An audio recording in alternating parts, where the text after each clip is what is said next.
From floating in zero gravity to NASA trying to hire Tom Hanks, these are the most shocking facts about the movie Apollo 13. Most space movies use wires to fake weightlessness, but Ron Howard wanted the real thing. He got permission to use NASA's famous Vomit Comet, a plane that creates short periods of true zero gravity. Oh, beautiful spiral. Well, sorry about the time.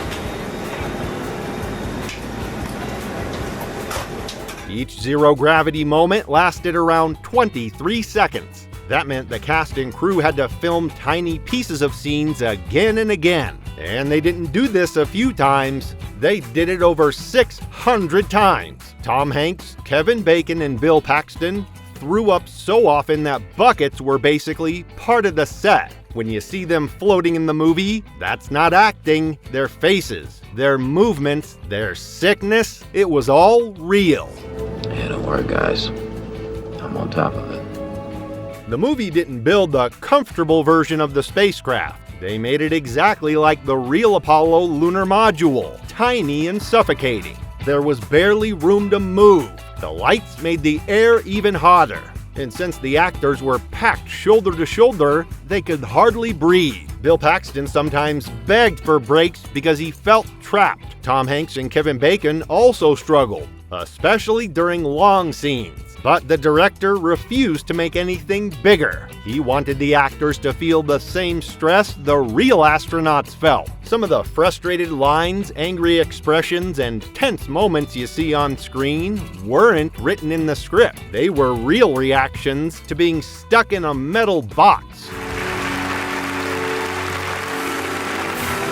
Tom Hanks didn't just want to look like Jim Lovell. He wanted to act exactly like him. He spent hours learning how every switch, button, and checklist worked. He repeated emergency procedures like they were real drills. He whispered commands to himself between scenes. He even learned how to run long technical lines without messing up. Ron Howard eventually said Hanks could probably run a simulator alone. Even Jim Lovell himself said Hanks copied his movements and speaking style perfectly. By the end of the filming, crew members joked that if NASA needed a backup astronaut, Tom Hanks was ready.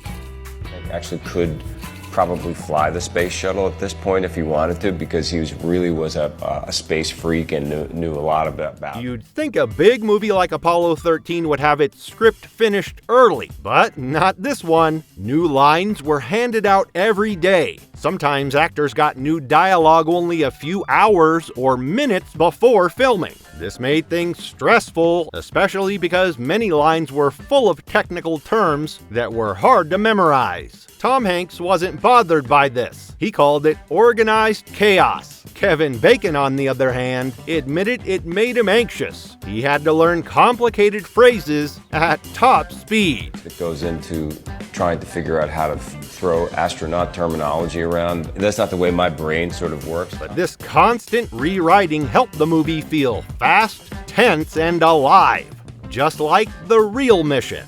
Gary Sinise played Ken Mattingly, the astronaut who stayed on Earth and helped solve the mission's problems. To get the role right, Sinise trained in NASA simulators for weeks. He practiced power-up steps over and over until he could perform them without thinking. Floodlights to fixed. Okay, bring up the guidance. Some scenes show him flipping switches perfectly for long stretches without a mistake. Those weren't rehearsed dozens of times. He could actually do them. Real astronauts who visited the set watched Sinise perform and said he was amazingly accurate. He made the technical scenes feel real instead of just acting.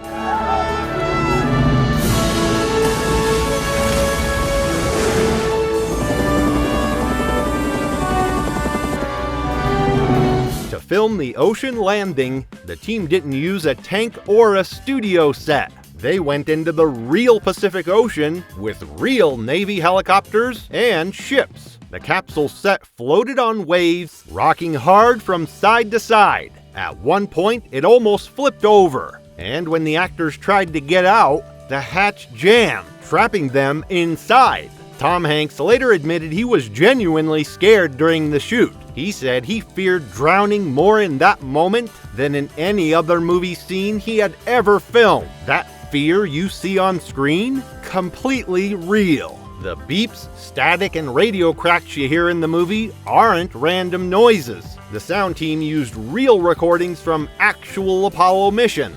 They even copied the way the audio sometimes cut out and became fuzzy. Say again, please. Houston, we've had a problem. This is Houston. Say again, please. Houston, we have a problem. Ron Howard didn't want clean, perfect sound.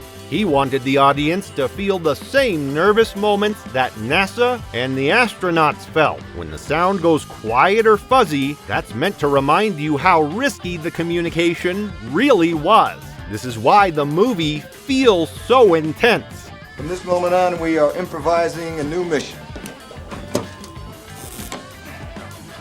Sorry, we'll get somebody to look at that. I'll get the bulb around. Ed Harris played Gene Kranz, the flight director known for his leadership and discipline. But Harris didn't switch off when filming stopped. He kept his headset on during lunch. He walked around the set giving orders like a real mission leader. He made sure the control room screens were connected to real data so he could react to actual numbers. When he banged the desk or shouted commands, he wasn't acting. He got so deep into the character that everything he did felt natural. This created tension on set, but it also made his performance unforgettable. The man Tom Hanks plays, Jim Lovell, appears in the movie too. He plays the Navy captain who greets the astronauts after splashdown. It's a perfect full circle moment.